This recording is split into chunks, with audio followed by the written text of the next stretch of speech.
This is WURD Radio, 96.1 FM and 900 AM WURD, Philadelphia, independent black media. The views and opinions expressed by the guests, listeners, and hosts of any program on WURD Radio do not necessarily reflect those of ownership, management, or advertisers of this station.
And you're like Dr. Height.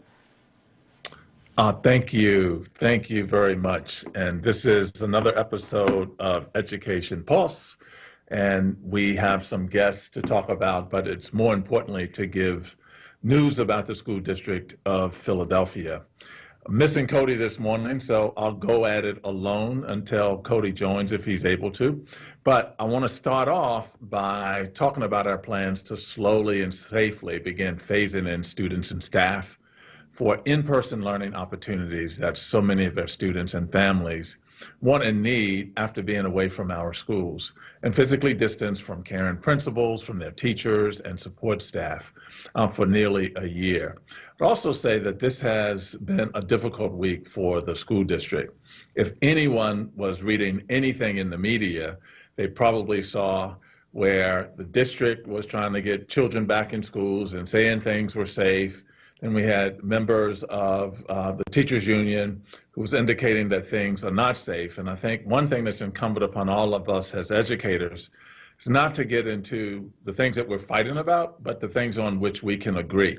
And we all agree that children need to be back in schools, and particularly our youngest learners that we now know are further behind than they were at the same time a year ago.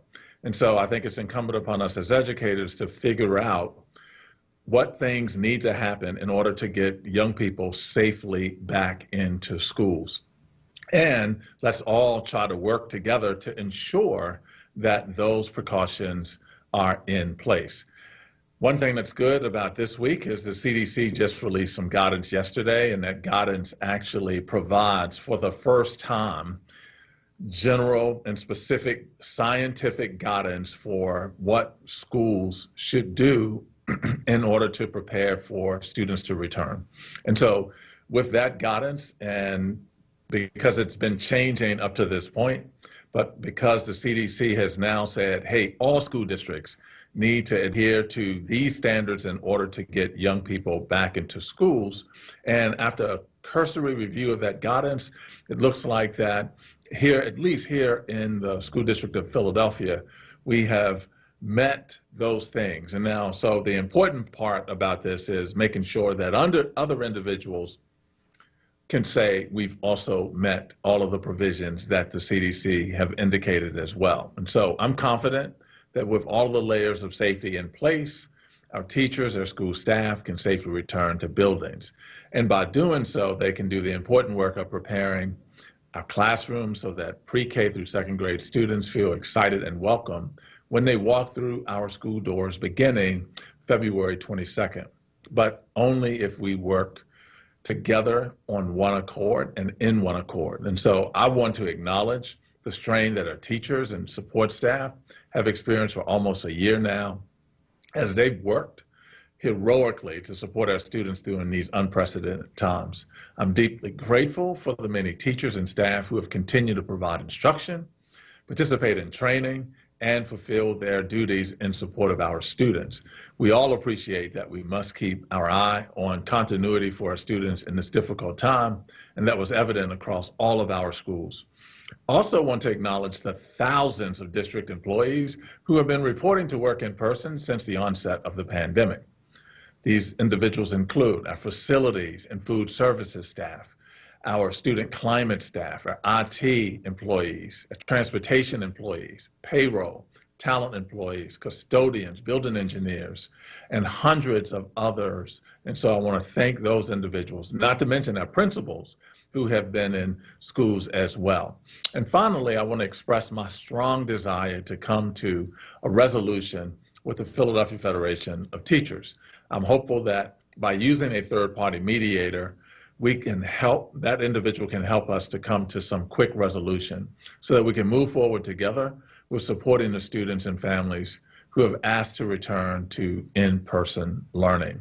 And as I said before, at the top of the program, we have to get out of this, like who's saying it's safe, who's saying it's not safe, but instead we agree that all children need to come back to schools, and so we should be saying, what problems do we have to solve to ensure that buildings are ready to receive those young people and individuals trust that the information that we're providing is the right information. And so with that, I hope that we'll be able to move this conversation forward And we want to make sure that we're able to welcome our young people in schools.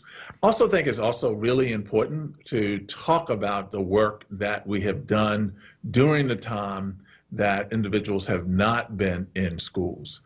And I do think that it's important for the past 11 months, as I talked about the thousands of districts, employees who have been working tirelessly and safely in our schools to meet the conditions that have been set forth in the PFT Memorandum of Agreement.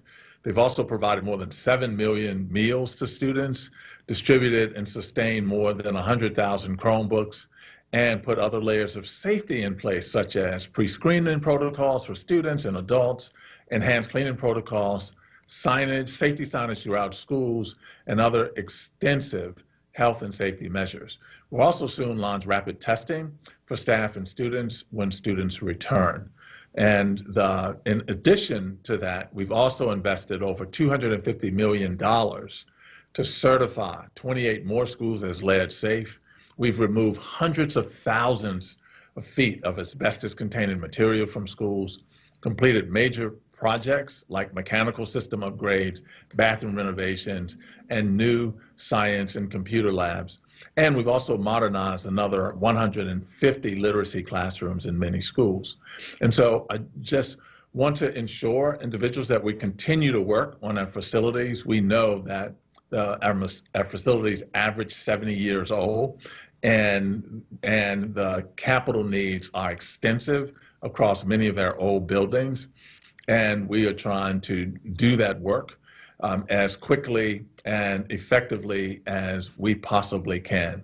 I would also say the circulation of fresh air helps to dilute and disperse the amounts of particles that are in the air, further reducing the transmission of virus, colds, or the flu. And so we've also invested nearly $4 million to assess ventilation in every school, and then to make the needed repairs and enhancements to ensure healthy airflow in classrooms. And yes, it also includes the installation of window fans, and those are by design to introduce fresh air into our schools. And I know that there's been a hot topic around the window fans in 32 of our schools, and I would say they're in 32 of the 227 schools that we operate. But these fans have been a hot topic over the past couple of weeks, so I want to clear some things up. I acknowledge that they're not pretty, but however, scientifically, they perform the job that we need them to perform, and that is bringing air through the windows into the classroom so that we're introducing fresh air. They deliver enough outside air flow to support the safe occupancy for up to 18 people in a classroom. And that's before we apply social distancing requirements, which in many cases will bring that number of 18 down significantly. And as I've said before, a priority is safety. We found a temporary solution that allows us to safely begin returning students to classrooms now, while giving us time to determine a longer-term plan for improving ventilation in our schools. And so there's also questions about the use of the fans in cold weather, and that's an appropriate question, and we've considered that. We want to maintain a classroom temperature of 68 degrees or above. So once in-person learning begins, our building engineers will safely check classrooms 2 to 3 times per day to ensure that the fans are operating properly, number one, and that the room conditions and room temperatures are appropriate.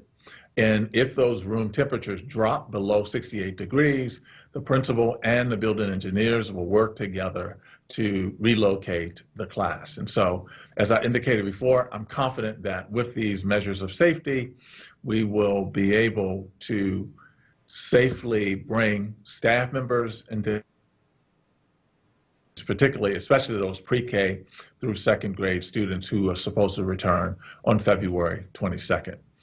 Just before I introduce the first guest this morning, I think also excited, while the week started on a rough note, I'm excited that during the week there was an announcement. The city announced on Monday that the Children's Hospital of Philadelphia will assist the Department of Public Health in a new school COVID-19 vaccination program.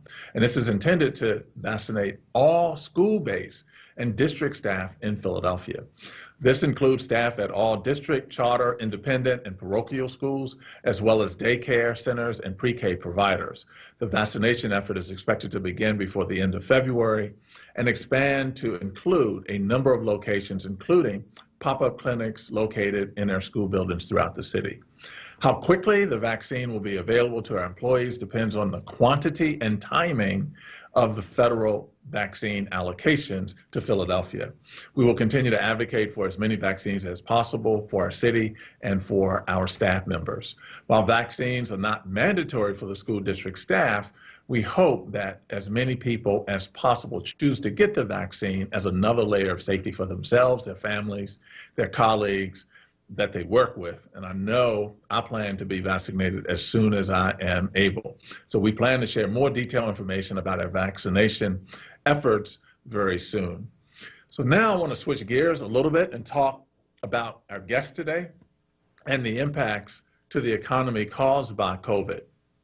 And so we know that these impacts, they are already reshaping the kinds of job opportunities and challenges today's students will face when they enter the workforce. Those challenges will be especially big for students of color, those living in poverty, English language learners, and students with special needs. While we always know the importance of science, technology, engineering, and mathematics, or STEM education, we've seen increased need for these careers as the COVID-19 pandemic has highlighted essential healthcare workers, scientists who are working on vaccines, and those producing and delivering the technology that continues to keep us connected.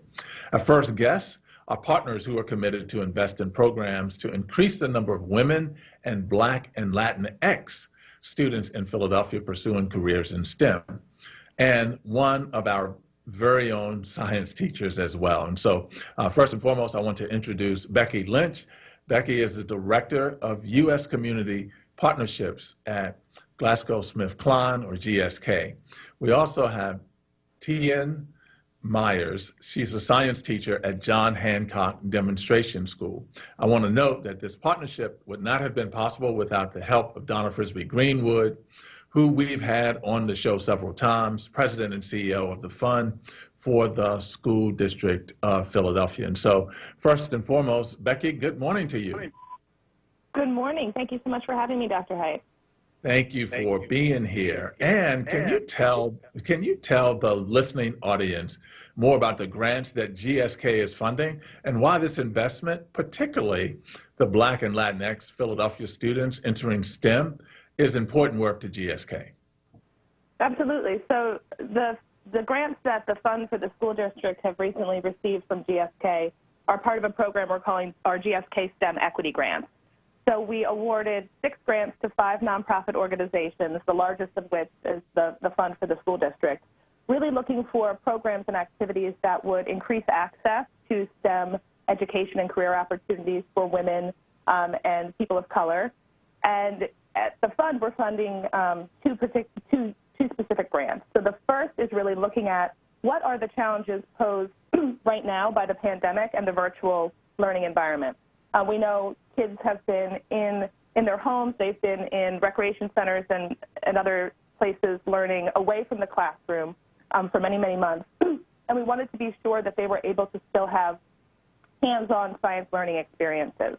So we're supporting virtual science laboratory software for the school district so students can be engaged in inquiry-based science learning regardless of whether or not they are in a classroom with science lab equipment.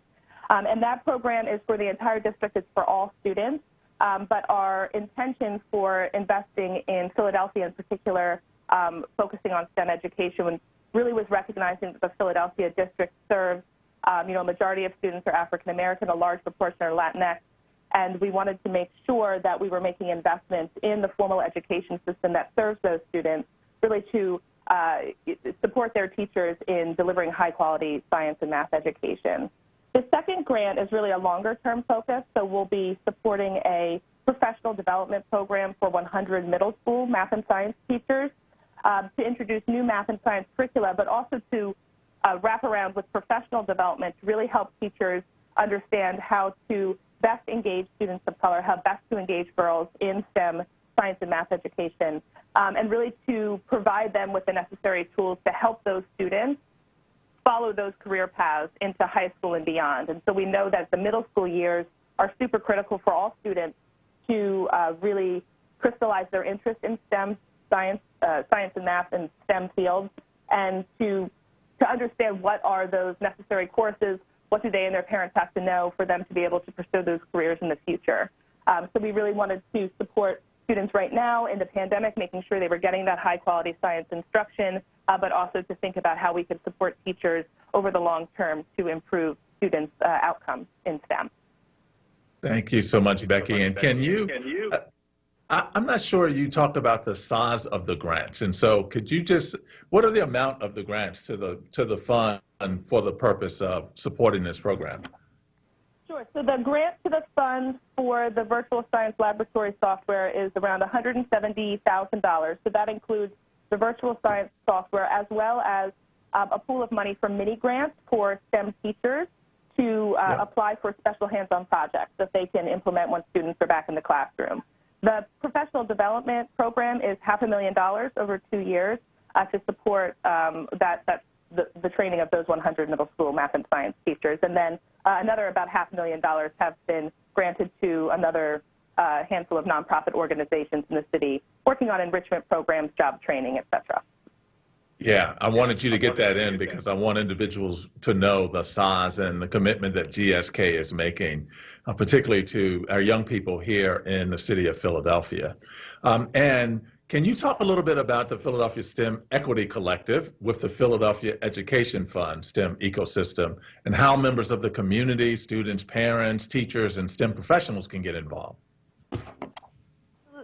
Absolutely. The Philadelphia STEM Equity Collective is really GSK's effort to bring together a variety of stakeholders across the city to come up with a 10-year plan to increase the number of women and Black and Latinx students going into STEM careers out of Philadelphia. And it's so that 10-year commitment includes the grants that we've talked about, and we'll be providing those types of grants year on year. But what's more exciting, I think, is this collaborative effort through the collective. So we're partnering with the Philadelphia Education Fund and their Philadelphia STEM ecosystem. Over the past year, we've mapped out a series of short and long-term outcomes in order to improve STEM education in the community, in the schools, in post-secondary education, and in work environments. And the goal is really to help develop strategies and move as a community towards a long-term goal of increasing STEM careers for those students. And so in addition to grant funding that we're providing to the Philadelphia Education Fund, we're also providing skills-based GSK volunteers to staff the effort. We have 4 amazing women right now who are working on the collective. 2 of them are scientists, 1 is an engineer, 1 is a nurse, and they all have their own STEM journey and have raised children who have gone into STEM careers and are really helping us to staff that collaborative effort and to help the community drive towards those different strategies that we're developing collaboratively. Excellent, Becky, and thank you so much, and thanks to GSK. We have to take a break now, and so we'll go to a quick break and then come back with T.N. Myers, who is a committed educator here in the city of Philadelphia, and you will be really excited to hear. We'll be really excited to hear from T.N. when we return from the break.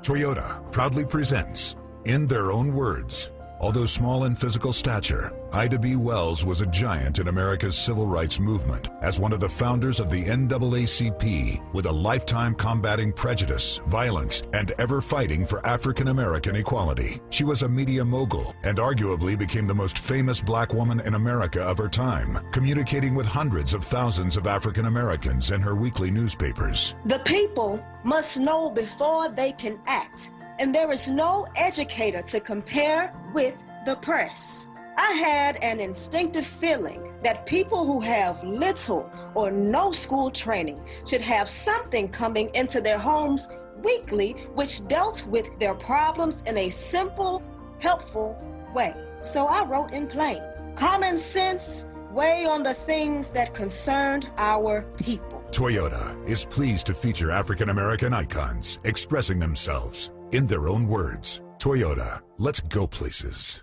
Temple University, Philadelphia's public university, is committed to meaningful change that resonates throughout our community. We are investing more than $1 million in anti-racism education and programming, including creating a Center for Anti-Racism Research, developing a bridge program for high school students in North Philadelphia, and expanding our Department of Africology and African American Studies, which is the first in the country to offer a doctoral program. Our students are the next generation of innovators and leaders championing a better tomorrow. WURD is supported by Temple University, Philadelphia's public university. At Temple, we aim to make college accessible for all. That's why we launched the Cecil B. Moore Scholars Program, a bridge program for high school students in North Philadelphia that offers pre-college support, including tutoring, career exploitation, and the opportunity to take a free course at Temple. It's part of our commitment to cultivate leaders from our city and to support all students in reaching their full potential. Okay, Her's new fire potato chips and cheese curls, they are spicy. Whew, they're hottest snacks yet, hold on. Whew, but you know, it's not just heat. There's some nice sweet and savory stuff going on too. Ooh, there's that heat again. It burns, but it burns so tasty. Ooh, that's hot. Find Her's Fire Snacks at your store today. Whew, taste the flavor, feel the heat, break out the Her's. Livelihood, WURD Radio's new initiative, connecting Black Philadelphians with jobs, entrepreneurship resources, small business development information, and financial literacy tools. Tune in to WURD Radio for our weekly livelihood segments and every weekday show. For a full schedule, visit wordradio.com/livelihood. For more information on livelihood, visit wordworks.com. That's WURDWORKS.com. You're listening to WURD Radio, 96.1 FM and 900 AM WURD, independent Black media. Okay, and we're back. Thank you. And we just heard from Becky Lynch, Director of U.S. Community Partnerships with GSK, and we want to thank Becky for coming on this morning. Becky described over $1 million in grant monies that are coming to support STEM education for Black African American children and Latinx children. And so we are really excited and appreciative of the support from GSK. Now we get to talk to one of the individuals who can take advantage of this grant. And this individual is T.N. Myers, a science teacher at John Hancock Demonstration School. T.N., thank you for being with us this morning. Good morning, Dr. Haidt. Thank you so much for your Thanks for your 35 years of service as an educator, first and foremost, which I think is amazing. And can you please share what these grants mean to you and your students, and share a little bit more about the Mystery Science Initiative? Okay, thank you so much.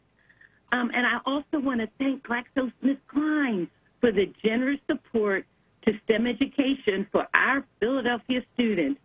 GlaxoSmithKline is funding a resource for the teachers of Philadelphia that is amazing. And this resource is called Mystery Science. Mystery Science is an entire digital science curriculum that supports the next generation science standards and encourages creativity, artistic expression, collaboration, computational thinking, communication, problem solving, and most of all, curiosity. The digital lessons are ready-made and can transform teaching strategies and increase the level of interest in STEM for kindergarten through 5th grade. Mystery Science engages students, and the program values diversity and improves it in their lessons.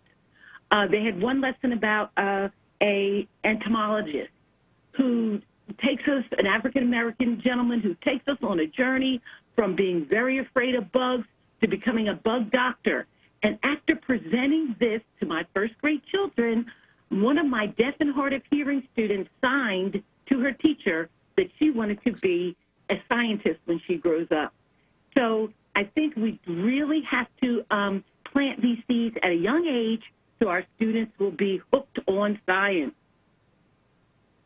Excellent. Thank you so much for that. And you just talked about the importance of like science. Can you also talk about the importance of STEM education as an educator and for your students? Okay, yes. STEM education, science, technology, engineering, and math helps to bridge cultural gaps sometimes found in math and science fields. Initiatives have been established to increase the roles of women, Black, and Latinx students in STEM-related fields. These enterprises must continue to support equitable STEM education. I am so thankful that I am a part of the STEM Equity Collective, and thanks again, GSK, for all the funding that you are providing for our students, because our students, in order to compete in a global economy, we have to have STEM education and careers. It has to be a national priority. And in today's world, each and every decision, think about it, made uses an aspect of science, technology, engineering, and math to understand the implications. Our students must be scientifically literate, STEM literate, to be part of the change that makes this a better world.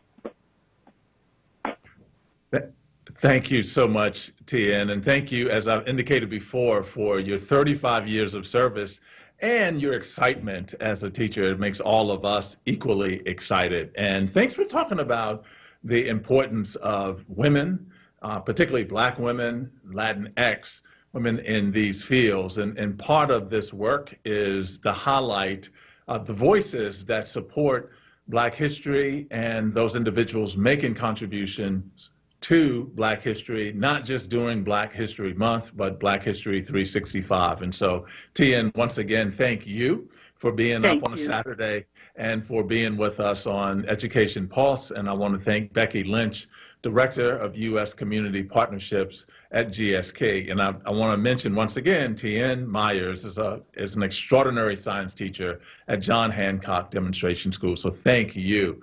We're going to shift gears a little bit now and talk with some students and talk with some young people. And as we typically like to do on this show, and we want to spend some time with these guests talking about the importance of Black voices, as I indicated earlier, not just for Black History Month, but for Black history, 365 days out of the year. And so I want to first introduce the young people who are going to be with us. Both are from Carver Engineering and Science, and they are here this morning to talk about the Black Student Union and why it is important. And so these two young ladies are individuals that I want to introduce to all of the listeners now. First, Shamaya Boozer. She's a senior at Carver High School for Engineering and Science, and she's a founding member of Carver BSU and BSU Education and the BSU Education co-chair. The other guest, who's a student, is Anaya Harris, also a senior at Carver High School Engineering and Science, a founding member, Carver BSU, and is also the education co-chair. So good morning, first and foremost, ladies. Good morning. Thanks for being here. Thank you for being with us this morning, and thanks for jumping up on a Saturday early in the morning to get on the radio. But so, and I'm going to throw questions out to both of you, and so either can answer. Both Shamaya and Anaya, as founding members of Carver's Black Student Union, why was it important for you to launch the Black Student Union? I'll go. I want to start by saying the mission statement of the Black Student Union. So the mission of the George Washington Carver High School of Engineering and Science Black Student Union is to provide a student-driven, student-centered cultural platform for Black student leadership, education, advocacy, and collaboration within and outside the school community. We never really had a place where we could represent ourselves 24/7. Most of the time we had this thing that we call the Black History Month Showcase, and it happens once a year in February, and it's a very big celebration at our school. We actually have a really good time. But the problem with that is that we only had it once a year. So we needed a space where we had representation 24/7, where students could feel empowered and could lead 24/7.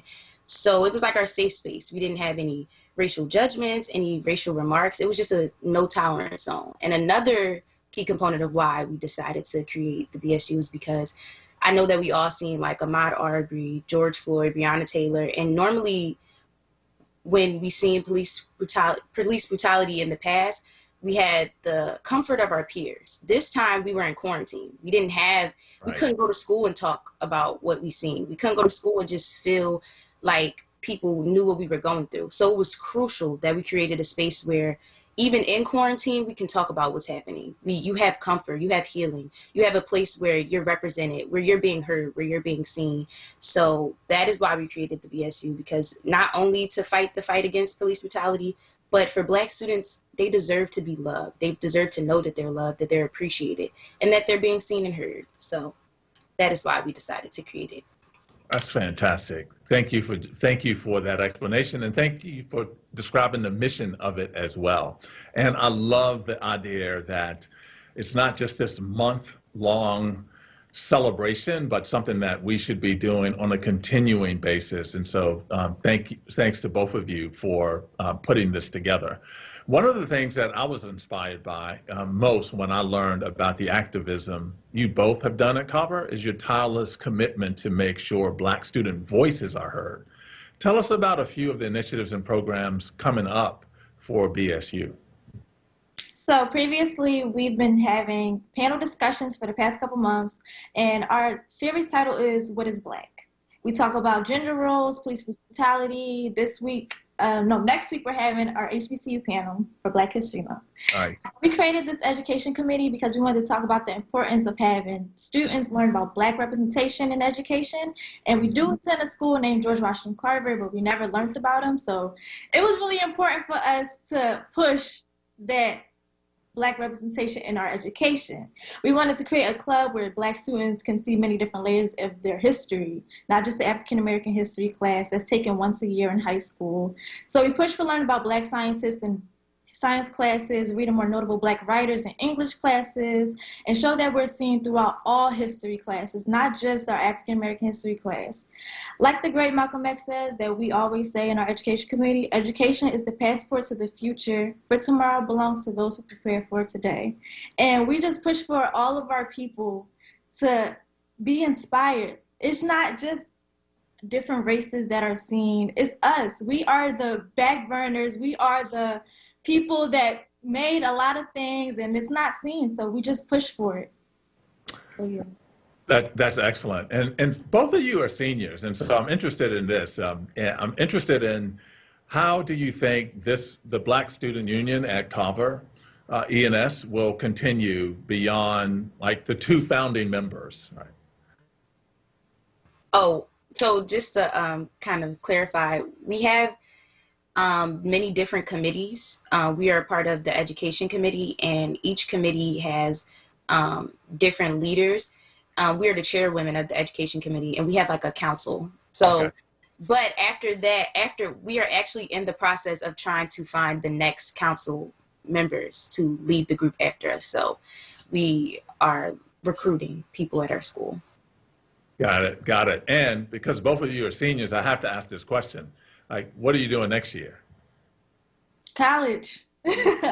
Yes. And I'm sure I could have anticipated that, but have you decided on which ones yet? Yes. I'll be attending Howard University. And I'll be attending Hampton University. Fantastic. Great. So both are going to HU, but they're different.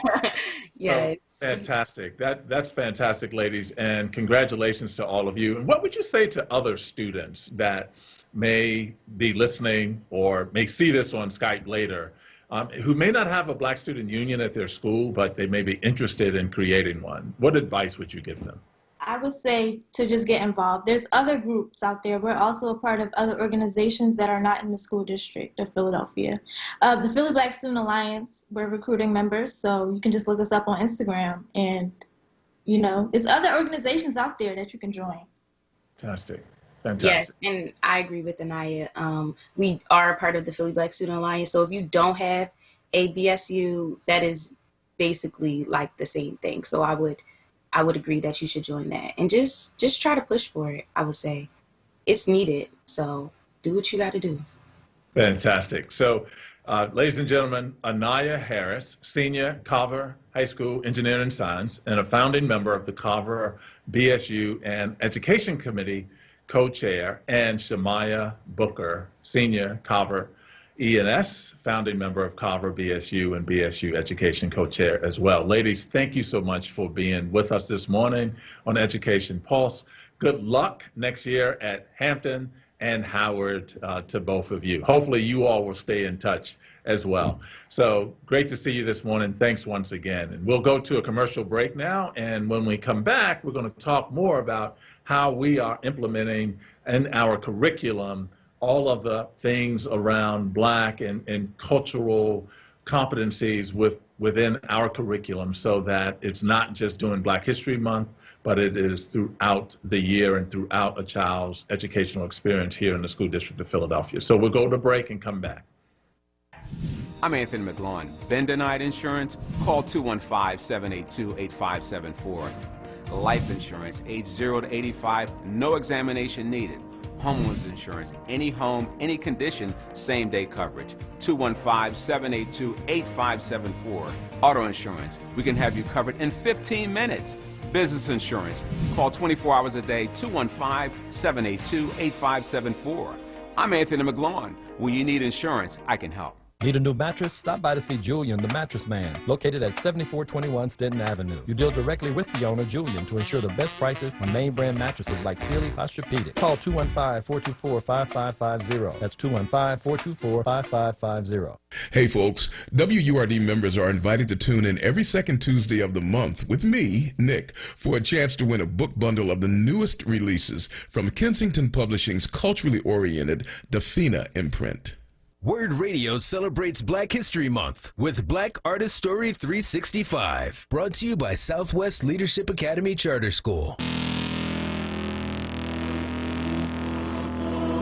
Welcome to Black Artist Story 365. My name is Envy McKee. Get into this episode where we explore the art and artistry of Academy, Emmy, and Golden Globe award-winning actress, director, and producer, Regina King. Part 1. Regina Renee King was born in Cincinnati, Ohio, and grew up in Los Angeles, California. In 1985, she played the role of Brenda Jenkins on the television series 227. You remember Brenda? Miss Mary's daughter. Then she went on to play in just about every iconic Southern California Black coming-of-age film in the repertoire. It started with John Singleton's Boys in the Hood, Poetic Justice, and Higher Learning. In 1995, she was featured in the iconic film Friday. The next year, she starred with Martin Lawrence in A Thin Line Between Love and Hate, and then she was in Jerry Maguire as Marcy Tidwell. You know, the wife of Academy Award winner Cuba Gooding Jr.'s character. In the movie Enemy of the State, she played Will Smith's character's wife. Child, Regina King done been in How Stella Got Her Groove Back, Mighty Joe Young, Down to Earth, Daddy Daycare, Legally Blonde 2, Red, White, and Blonde, A Cinderella Story, Ray, Miss Congeniality 2, Armed and Fabulous, and the iconic This Christmas, to name a smattering. Lest we forget is Queen Duchess Regina King's iconic voice of both Huey and Riley Freeman for the animated series The Boondocks. For the culture.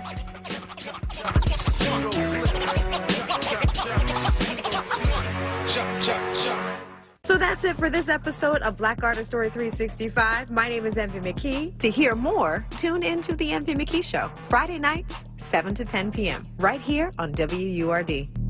Black Artist Story 365 was brought to you by Southwest Leadership Academy Charter School and the Pennsylvania Lottery. Get to winning with Win Win Win, the new scratch-off from the Pennsylvania Lottery, with top prizes of $500,000. Players must be 18 or older. Please play responsibly. Benefits older Pennsylvanians every day.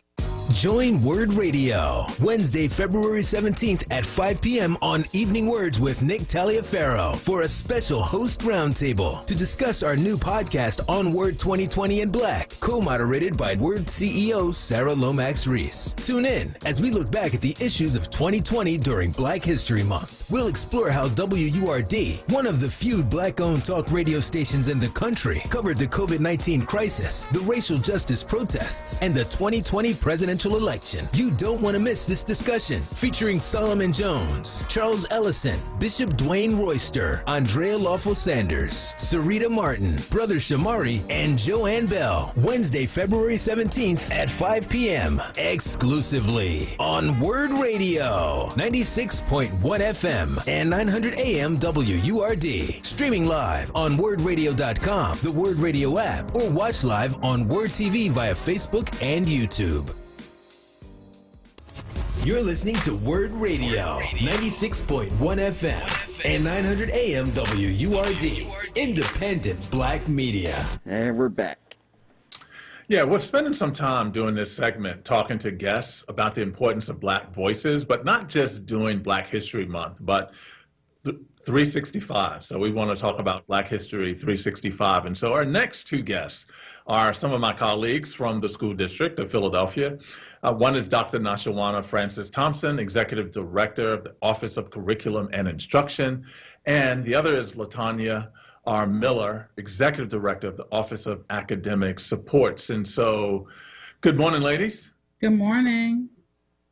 Thank you for joining us. And I don't know if you had the opportunity to hear either Shamaya or Anaya, who were just students from Carver Engineering and Science, and they talked about or raised a valid concern that I know we have been looking at through the lens of academics and curriculum, and it's the need for Black voices. And so can the two of you talk about the development of the district's culturally and linguistically inclusive framework and how race, Black identity, and systemic racism all play a role in the direction we are moving as a district? Thank you, Dr. Haidt. Yes, we listened to the two young ladies earlier and definitely want to hear more about the work that they're going to be doing in their schools. So equity and racism are really at the core of all of our work. So as an office, we're working to ensure that all of our work, the curriculum, our resources, and even our supports are culturally and linguistically inclusive. So we're really being intentional about examining our practices, our policies, and the decisions that we make in order to effectively transform our instructional programs. So the CLIF, as we're calling it, the Culturally and Linguistically Inclusive Framework, is a committee that is it consists of teachers, we have principals, district leaders, even some of our university partners and other key stakeholders. We're working to design a framework that will help serve as the guidelines for a number of things. So how we select our instructional resources. Are we being intentional about what we select and having our Black and brown children see themselves in the literature? Looking at our curriculum and making sure that it's culturally and linguistically inclusive. Are we providing professional learning opportunities as a district that supports teachers' understanding of equity and anti-racist practices? And then finally, are our teaching practices such that our Black and brown children are being set up for success? Yeah, no, I mean, I think that's so important. And we're listening to LaTanya R. Miller, Executive Director of the Office of Academic Supports, and she's describing culturally and linguistically inclusive work that's happening here in the school district. Other guest is Dr. Nashawana Francis Thompson, Executive Director of the Office of Curriculum and Instruction as well. So good morning, Nashawana. Good morning. Thank you, Dr. Haidt, for having us. I am energized this morning. Our young people They got us fired up, and thank you to Shamaya and Anaya. Latanya and I are both HBCU graduates. There you go. Latanya went to Morgan State, and I went to State, and we are rivalry schools down in Baltimore, Maryland. But shout out to our HBCUs. We know that they are going to set those young people up to do the work that we are now being charged to do here in the School District of Philadelphia. So first, I would like to start out by acknowledging that the cultural and linguistic work that we're doing, it's not about a checklist and it's not about a guiding document. So I want to be very clear about that. This is about deep self-reflective work on our own identities first, and then looking at our teaching practices through a critical race theory lens. Yeah. This is about critical conversations within and across racial lines. This is about relationships. This is about breaking down barriers that have not allowed us to truly see each other. This is ultimately about healing and liberation for our marginalized students. So breaking down these barriers is the first step in truly addressing decades of achievement gaps, overrepresentation of Black and brown students in special education, school to prison pipeline. All of these systems are maintained and they're based in systemic racism. Therefore, I personally believe that we must take action with a race-based lens on all of these challenges. Anything else that we're doing is just performative.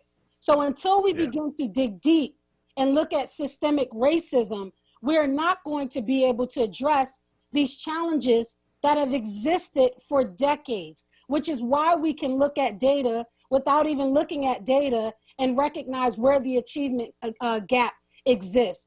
We can look at suspension data and quickly pull out the students that are being overrepresented in suspension data, because this is systemic.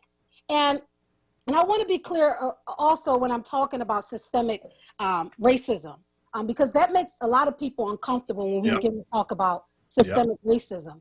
But systemic racism in this country is not new to Black folks. Right. Their perspectives, their narratives, and their voices have intentionally been erased from society, especially in education and the media. Therefore, as our work, we must be bold and tell our own authentic stories and create spaces for Black student identity to be affirmed and recognized, not just affirmed, but recognized as an asset to teaching and learning. Yeah. That's a different perspective, and that requires us to dig deep and look at why we don't presently see our Black and brown students as an asset to teaching and learning. So during Black History Month, we have been very intentional about focusing our efforts on Black narratives being told and expressed through Black voices. So Black History Month, again, is a month, but we believe that Black History Month is the preparation for Black History 365. Before teachers can truly begin to teach Black history, they again must do some internal self-reflective work that is focused on their own racialized identity, white and Black. These efforts, again, will cause fear, anger, curiosity, discomfort for many. But we hope that people are leaning into that discomfort and anger, because if they lean into it, that is where healing and true systemic change happens. And that really speaks to the professional learning that we want to provide for teachers so that they can be self-reflective and understand themselves in order to appropriately understand other cultures. Yes, and a couple of texts that I've been recently reflecting on that has helped me with my own identity work, right? Because before we can get out there and begin to do this work, we have to do some deep reflection on our own and understand our racialized identity and how we're showing up as leaders within this organization. So first, I want to thank Dr. Haidt for recommending the book Caste by Isabel Wilkinson. Powerful. I mean, a powerful narrative comparing racism within this country to a caste system. Yeah. I mean, if this is a history book that all educators need to read before coming into our system, that's the bold move we want to see in higher education. Yeah. In addition to Cass, a phenomenal book. Why are all the Black kids sitting together in the cafeteria? Yeah. By Beverly Daniel Tatum. And she wrote this originally in 1997, and then in 2017 rewrote and added more. And interestingly, the story doesn't change much. Right. But this book has great implications for educators. And I read this at Coppin State University. So that's one of the benefits of going to a historically Black college, is that you are taught your Black history and you're taught about your identity. So this book doesn't only address Black identity, but she does a wonderful job in unpacking white identity. Yeah. Which many people haven't done that work. Right. So this is one text, and go ahead, Dr. Hyde. I don't want to stop. No, because I was gonna say, so what both of you, and we're talking to Dr. Nashawana Francis Thompson, Executive Director of Office of Curriculum and Instruction, LaTanya Miller, Executive Director, Office of Academic Supports, and they're talking about the work that we're doing to create a linguistically and culturally inclusive framework for everyone across all grades and across all schools. And so we're not just talking about like Black history, but we are lifting the voices of Black history through Blacks and the individuals that can tell that story. But we're also talking about recognizing lots of cultures that we educate here in the School District of Philadelphia. So I want to ask both of you, like, who else is involved? And I think, LaTanya, you talked about this at the beginning. It's not just the two of you doing this work. It's important for individuals and the listeners to understand how many individuals are also involved with this work. Yeah, so right now, the core committee, we have district leaders, so executive directors, deputies that are within the Office of Academic Supports that are on the committee. We also have some principals, assistant principals, teachers. We have some university partners, and then also some stakeholders that are deep in this anti-racist and equitable practice work. And so that's basically like the first phase of this work. But as we continue forward, we will also include other individuals like our assistant superintendents and other stakeholders to give us feedback on the framework and to help us really roll this out across the district. Fantastic. And so, no, ladies, we are running out of time. Any final thoughts that either of you have on this work? That has to just be quick thoughts too, by the way. Yeah. Thank you, Dr. Again, thank you, Dr. Height. I think my last two thoughts is that this is work that is intentional, and we have to do this work because there are gaps in systems that have put us where we are right now. And if I could just plug those other two texts, the one is Waking Up White and Finding Myself in the Story of Race by Debbie Irvin. And then We Want to Do More Than Survive, Abolitionist Teaching and the Pursuit of Educational Freedom by Dr. Bettina Love. Yeah. Thank you. Fantastic. And my last thought would just be that this work is ongoing. It doesn't stop.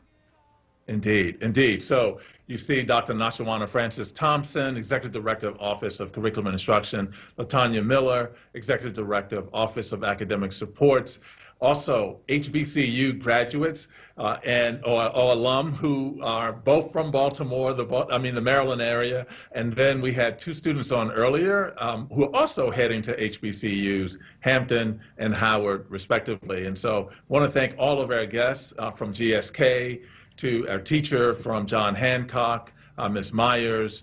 I want to thank Anaya and Shemaya for coming on from Carver Engineer and Science, and Dr. Nashawana Francis Thompson and LaTanya Miller, both from our Office of Curriculum and Instruction. So all of our guests, thank you. And also want to give a special thanks and shout out to our executive producers, Evelyn Sample Oates and Hania Shop Brown. So thanks to all of you for the work that you've been doing. And this concludes this episode of Education Pulse.